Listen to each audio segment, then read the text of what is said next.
Sejam muito bem-vindos a mais um Sobrecast aqui do Sobrevivencialismo. Hoje conversaremos sobre Bitcoins. Eu e Thiago estamos na mesa para conversar. Oi, Thiago, tudo bem? Antes de mais nada. Oi, tudo bom, cara? Tudo certinho. Maravilha. Hoje nós estamos com um homem que a fama dele precede seu nome. Né? Por alguma razão, quando eu comecei a estudar sobre esse mundo, de uma maneira um pouco mais séria, todo mundo fala, fala com o Renato, pelo amor de Deus, tem que falar com o Renato. Só cuidado que ele é um pouco louco. Era sempre assim, tá, Renato? Seja muito bem-vindo, meu cara. Bom ter você aqui. Minha honra, minha alegria. Eu acompanho o canal há anos e anos. Porra, eu fiz engenharia civil de produção. Aquele negócio daquele CADzinho que você botava em 3D. Porra, aqueles projetos ali, eu já quase mandei várias vezes também meu projeto. A questão é que depois que eu descobri Atlas Shelters, que eu comecei a ir em condomínio sobrevivencialista nos Estados Unidos, eu entendi, velho, que você não consegue vencer, porra, um projeto pré-moldado de um cara que já fez 3 mil bunkers, não é isso? É verdade, a experiência acumulada dos caras, puta que pariu, né? E no Brasil existe uma solução muito mais barata e eficiente de qualquer sítio sobrevivencialista, que é você entrar na porra de um veleiro com desalinizador e se picar. Acabou, né? Isso olha, mas eu vou te falar, a gente fez uma reportagem há um tempo atrás, uma reportagem, quem vê pensa que é TV, né? A gente fez um vídeo com o pessoal que morava num veleiro e almejava ser autossuficiente e tal, só que eu vou te dizer, viu, cara, o problema é que você precisa de insumos a cada determinado tempo. Infelizmente, né? Você vai precisar, a cada, por exemplo, um ano, você vai ter que ter peças que são altamente especializadas, você vai ter que parar em um lugar para comprá-las, né? Então, pra gente chegar no SeaWorld é difícil, né? Existem barcos sem manutenção boiando há 50 anos. Caraca, sério? Sem manutenção boiando há 50 anos. Você precisa de peças sistemáticas e tal, pra você ter pleno controle da porra, tá beleza. Já aconteceram, inclusive, pessoas de ficarem à deriva 2, 3 anos pescando e tal e sair vivos. Olha a questão é a seguinte. Tem um conceito de biologia chamado capacidade de suporte. Você já ouviu falar nisso? Já. Pronto. Quantas pessoas você acha que tinha no Brasil quando a família real chegou aqui em 1800? É verdade, não tenho a menor ideia. Tinha menos gente aqui do que tem em Salvador hoje. Caramba. Se aconteceu uma pandemia, se aconteceu o negócio do cyber, sei lá o que eles estão ficando sem energia elétrica. A última vez que teve a aurora boreal em Portugal, na Grécia e na Itália, foi em 38, não é isso? Isso é um sinal de anomalia magnética. Sim. Tem Miyake eventos, né? Que são épocas que a radiação solar ficou 30 vezes mais forte durante 50 anos. Já aconteceu várias vezes isso. Tem prova, inclusive, em árvores antigas, centenárias, milenárias e tal. Sim. Se tiver uma porra dessa que acabe com a energia elétrica, vai morrer a maioria das pessoas em um mês. Sim, você não precisa ficar 10 anos no mar, porra. Você fica 6 meses no mar, a população já esvaziou todo mundo, você já tá vivo mesmo. Você tem razão, você tem razão. Inclusive, um dos grandes debates nesse mundo de sobrevivencialismo é bug-in e bug-out. Sim. Se você der uma merda, você não puder sair nas primeiras 24 horas, não sai de casa. Agora, quanto tempo você vai sair de casa? Quanto tempo você tem que estar preparado para ficar em sua casa e resistir até a morte? Que uma hora as gangues vão vir bater a sua porta. E como é que você vai sair de casa? E qual tipo de coisa você vai carregar? E multifatorial, né? Caches no caminho, não é cache que o cara chama, preparar os caches? Sim. Rapaz, tem um cara que fez um condomínio baseado nas suas ideias. Santo Deus. Aron fez em Pojuca um condomínio de sobrevivencialistas. Ele é filho, inclusive, do seu Josué Lito, um rapaz, um cara foda, que era juiz, inclusive, federal, e deixou. Ele é um cara tão libertário que ele, na década de 80, botou dinheiro pra traduzir livro de Rothbard. O seu Josué Lito é um cara foda, velho. Olha aí. Aron fez um condomínio. Aron é um cara que, porra, também acompanha pra caralho o seu canal e faz cache, ele tem caches. O cache, normalmente, é só você comprar uma caixa d'água daquelas de 2, 3 mil reais, de não sei quantos mil litros, enterra em algum lugar e bota uma tranca concreto, tem um bueiro. Isso já se configura bueiro, como... Você dorme ali dentro, tem comida, arma, a porra toda, né? Já se configura como um hideout, né? Nesse caso. É um hideout, né? O esconderijo, né? Já é um pouco mais do que um cache. Os caras chamam de cache. É um lugar que você vai pra ter arma, comida e não sei o que lá, pra você passar uma noite ou duas e você ter acesso a um pouquinho maior do que... Não, legal. Mas, não vamos se empolgar, Renato. Hoje eu tô aqui pra falar de Bitcoin contigo. O cash pode ser uma caixinha com dinheiro e uma árvore também. É verdade. A diferença entre a vida e a morte, não é isso ou não? É verdade, cara. Material de pesca dentro de um coqueiro. Faz toda a diferença. A gente tem conteúdo sobre isso tanto no canal quanto no portal, né? Uma coisa que eu achei interessante, cara, é que conforme eu fui pesquisando sobre esse mundo dos Bitcoins e tudo mais, eu percebi que existem inúmeras correlações filosóficas entre sobrevivencialistas e os caras que utilizam dessa premissa dos Bitcoins, né? Isso me chamou a atenção, porque eu falei, mas onde é que tá o casamento das ideias, né? E eu queria entender pra você, Renato, assim, pra gente começar do começo, tá? O Bitcoin é uma arma. Então, tem um sobrevivencialista que não gosta de arma. É isso que eu quero te perguntar. O que é pra você e o que representa pra você os Bitcoins? É uma arma. O Bitcoin é uma arma. É uma arma... todas as guerras nos últimos 5 mil anos, a criptografia foi usada como arma.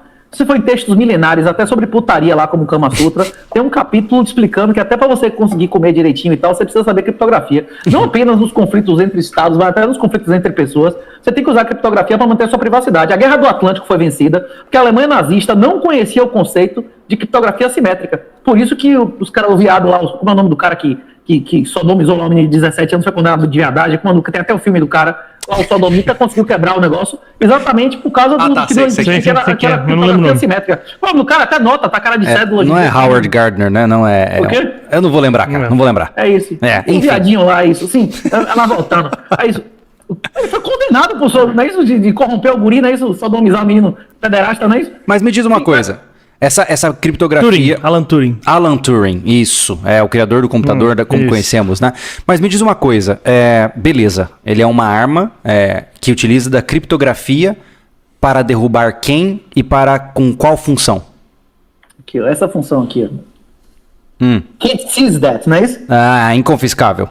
Exatamente. Você diria ele é o primeiro ativo na história da humanidade que todas as pessoas do mundo quiserem tirar de você, não vão tirar de você. Hoje um juiz, merda de primeiro grau, toma seu dinheiro no banco, manda o oficial de justiça te dar pau, toma o que tiver dentro de sua casa, não é isso? Agora, isso aqui, se você der bocadura, meu irmão, nem seus filhos tomam de você, nem depois de você morrer. Nem te matando, eles não te roubam, não é isso?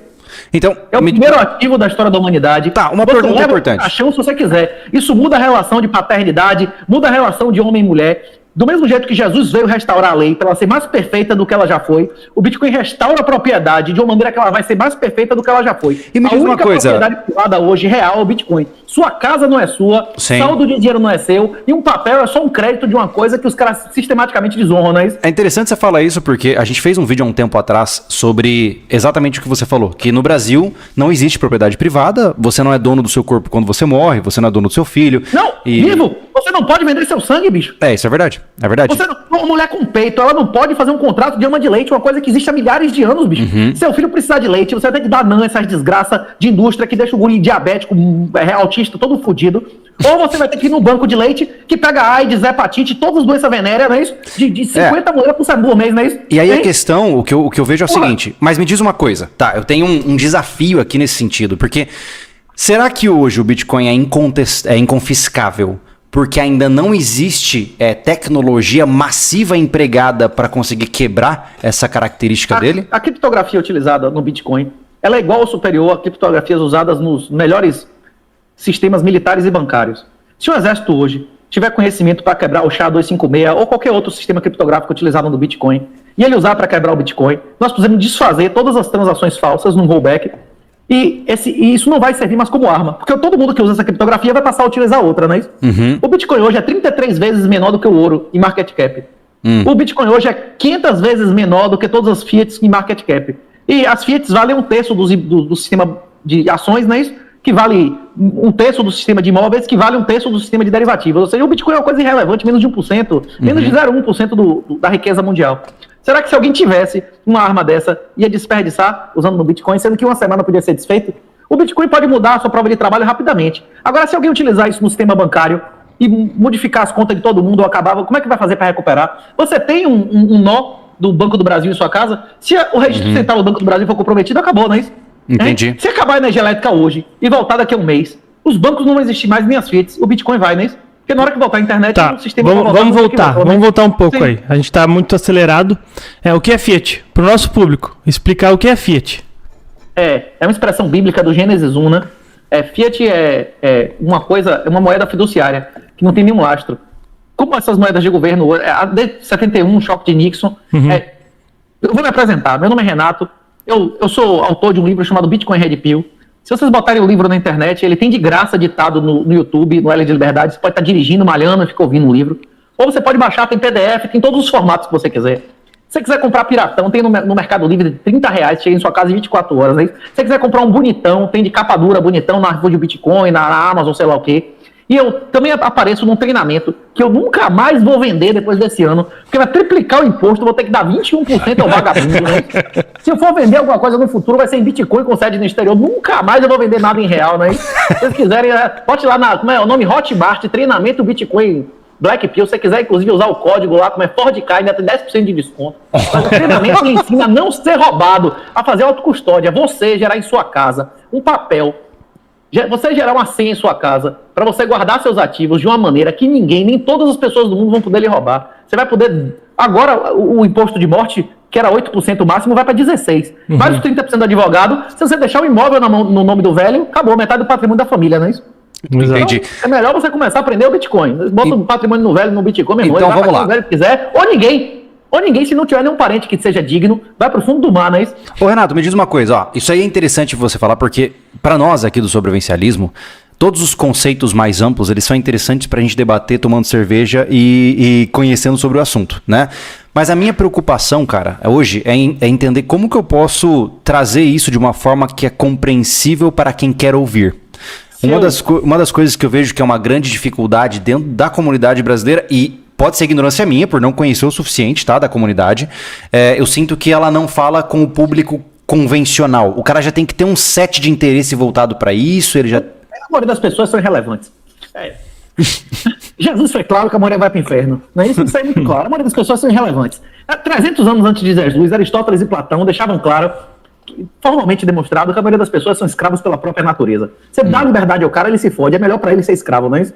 É mentira o que eu tô dizendo? É brutal, mas você não tá errado. O casamento de meu pai é como o casamento do filho do rei, que muitos serão chamados e poucos vão lá atender. E mesmo que eles atenderam, ainda vão chegar muitos lá sem a roupa necessária e vão ser jogados pra fora para o choro e ranger de dentro. O cara diz, eu vou ser salvo, mas no coração dele tá todo podre, vagabundo, não é isso ou não? O que você tá falando, em resumo, é não jogar... A maioria das pessoas são consumidores, são parasitas, não poupa porra nenhuma, bastardo, o cara não cria o próprio filho. A maioria das pessoas são uns merda, vão se fuder. Isso aí sempre foi assim, não é isso ou não? Isso aí sempre foi assim. A maioria vai se fuder. É mentira o que eu tô dizendo? Não, você tem uma forma curiosa de dizer. Como? Não, eu digo que você tem uma forma curiosa de dizer, eu ainda sou romântico no sentido de que eu acredito que o mundo pode se tornar um lugar melhor para as minhas crianças. Com certeza. Se o Bitcoin vai provocar um renascimento maior do que o renascimento medieval. O Bitcoin vai fazer o mundo ser melhor para todo mundo. Na hora que reduzir golpe de barriga, na hora que reduzir negócio de, como é que chama? Ginofascismo, essas normas absurdas uma ferramenta que reduza a riqueza de ditadores e do Estado, que é o principal criador, estimulador e criminoso da história da humanidade. O Estado matou mais gente do que todos os crimes no século XX, bicho. Demonicídio foi a principal causa de morte violenta, não é isso? O crime matou menos do que o Estado. Você reduzir o poder de ditadores, melhora a vida de todo mundo do mundo. Você disse que, então, o que você está me dizendo é que o Bitcoin ele é uma maneira de você reduzir o poder das entidades estatais. Por quê? Explique no beabá pra gente. Porque ele é inconfiscável, porque ele é a única propriedade que não pode ser tomada de você. E você pode transmitir em qualquer meio de comunicação. Você pode ir por rádio, por SMS. Eu fui em Portugal, conheci vários ucranianos que levaram gerações de riqueza na cabeça deles. Você acha que o ouro hoje na Venezuela custa metade daqui, você sabia disso? É mesmo. Você consegue tirar ouro da Venezuela? Esse é o problema. É mais caro tirar da Venezuela do que tirar do subsolo. O ouro no subsolo não vale nada. Mas nessa premissa... Não entendeu o que eu tô dizendo? A premissa do inconfiscável, o Bitcoin é inconfiscável. Não vamos negar isso. E ele é transportável por qualquer meio de comunicação. Eu posso lhe dizer agora uma senha de Bitcoin. Mas a questão é a seguinte... uma transação. A questão é a seguinte, você não é inconfiscável. Isso é verdade. Entendeu? E o governo sabe cada milímetro que você anda. Entendeu? E aí, como é que a gente vai... Jesus disse que vocês serão perseguidos, presos e mortos em meu nome, mas nunca roubados. Se você for boca dura, você vai lá o caixão com você, né? Exato, a questão é essa, porque a gente pregar como se o Bitcoin fosse uma salvação, e aí você não é inconfiscável, e aí perde o princípio. O Bitcoin é uma salvação financeira. A questão é que se você tiver riqueza, você tem como fugir. Se você não tiver riqueza, você não vai ter como fugir. Se você tiver Bitcoin, rapidinho você arranja um skipper que bota você dentro de um barco e vai embora, né? Entendi. Se o pai do Jair... Como é o nome do vagabundo lá que o Jairinho matou? Henri Borel, não é isso? Eu não tenho a menor ideia. Aquela vagabunda ainda tá solta. A Monique tá solta. A Monique é moralmente inferior ao Jairinho, não é não? Eu não sei Eu não sei quem você tá falando. O Henri Borel, o guri, que é empregada de ser mulher 27 vezes, que o padrasto, o cara era médico, vereador, pai É que eu não assisto federal, notícias. Torturava o guri. O cara entrou 7 vezes com ação na justiça, que o guri era espancado e tal, não sei o quê, e a justiça dizia que o pai que não tirava o guri da mãe. Esse cara tivesse 200 bitcoins, tinha condição de pegar esse guri e meter dentro do veleiro e sumir ou não? Eu entendi o que você tá me dizendo. Eu entendi. Do guri. Se você não tiver dinheiro, você vai fugir pra onde e como? O Bitcoin não vai salvar a sua alma. O Bitcoin não vai salvar a sua comunidade física. O Bitcoin vai salvar a sua vida financeira. Agora, um aspecto de salvação leva aos demais. Sua salvação espiritual leva a você não usar droga, a você não ser promíscuo, a você não ser adúltero, acaba ajudando a sua salvação financeira. Uma coisa leva a outra, né? Uma salvação... Inclusive, eu conversei isso com o Monark, que eu disse assim, olha, eu vim tentar salvar o seu corpo, a sua alma e a sua conta bancária. O corpo dele eu consegui, que eu comecei a ir para os Estados Unidos. Agora, a alma eu acho mais difícil, a conta bancária ele tomou uma tungada de 300 mil lá, porque quis, não é isso ou não? Não é isso? Não se fudeu? É isso. É isso. Você vai salvar um aspecto de sua vida, dando condições de você salvar os demais. Inclusive, uma das coisas que você falou que eu não concordo é que a galera que compra Bitcoin se acha superior. As pessoas que compram Bitcoins, eles são moralmente superiores a qualquer outra pessoa na sociedade.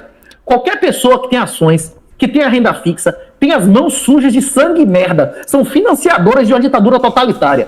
São colaboradores inferiores ao ditador. Entendi. Vou demonstrar isso agora formalmente. Quem é moralmente inferior? Quem estupra o próprio filho ou o filho do vizinho? Tá, mas eu entendi o que você está dizendo.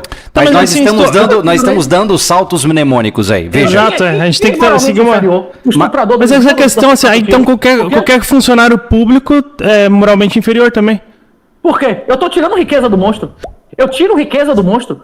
Quem paga imposto, tá dando dinheiro ao vagabundo. Não, mas assim, eu digo assim, quando o cara tá trabalhando pro mecanismo, por exemplo, sei lá... Eu não trabalho pro governo, eu trabalho pro Estado. Não, veja bem. Não, eu tô falando... O interesse do vagabundo... Não é ad hominem, não é ad hominem o negócio. A questão é, ele tá querendo entender a lógica do que você tá querendo dizendo. entender a lógica, entendeu? Sim. Porque se você fala que é o ditador é o Estado, né?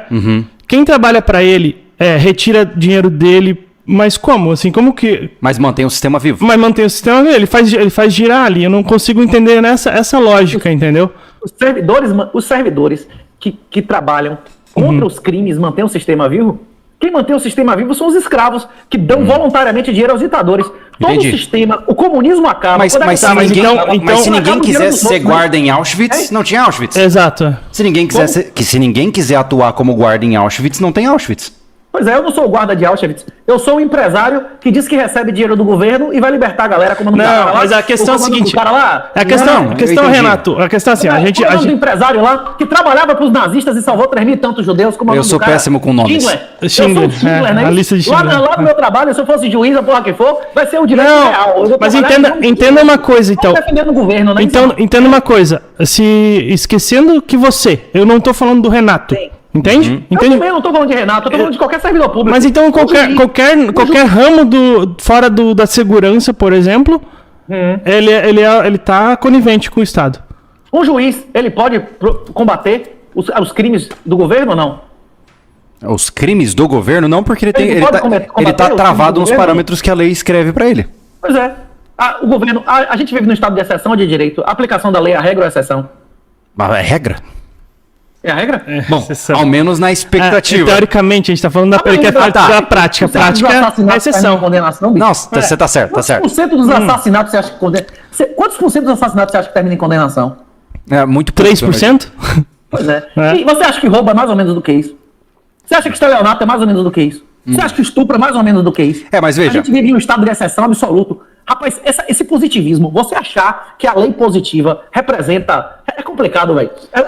O cara... eu jurei lealdade à Constituição, né? Não, eu entendi. A questão é a seguinte, Renato.